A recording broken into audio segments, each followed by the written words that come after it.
আপনি কি জানেন যে আপনি ইতিহাসের এমন কিছু জিনিস বিশ্বাস করেন যা আসলে মিথ্যা? স্কুল থেকে শুরু করে বইপত্র, এমনকি সিনেমাতেও এমন অনেক ভুল তথ্য ছড়িয়ে আছে যা আমরা বছরের পর বছর ধরে সত্য বলে মেনে আসছি। আজ আমরা ইতিহাস থেকে এমন 10টি বড় মিথ্যা উন্মোচন করব। প্রস্তুত হন, কারণ আপনার বিশ্বাস ভেঙে যেতে পারে। মিথ্যা নম্বর 1। ভাইকিংসরা শিংওয়ালা হেলমেট পরত। সিনেমা আর কমিক্সে ভাইকিংসদের প্রায়ই শিংওয়ালা হেলমেটে দেখা যায়, কিন্তু বাস্তবে প্রত্নতাত্ত্বিক কোনো প্রমাণে এমন হেলমেটের অস্তিত্ব পাওয়া যায়নি। এই ধারণাটি মূলত 19 শতকে একজন সুইডিশ শিল্পীর কল্পনার ফসল। নিউটনের মাথায় আপেল পড়ার পরই তিনি মাধ্যাকর্ষণ আবিষ্কার করেন।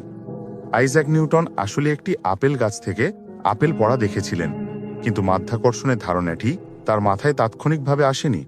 এটি ছিল বছরের পর বছর ধরে করা গবেষণা এবং চিন্তাভাবনার ফল। আপেলের ঘটনাটি ছিল তার গবেষণার একটি অনুপ্রেরণা মাত্র।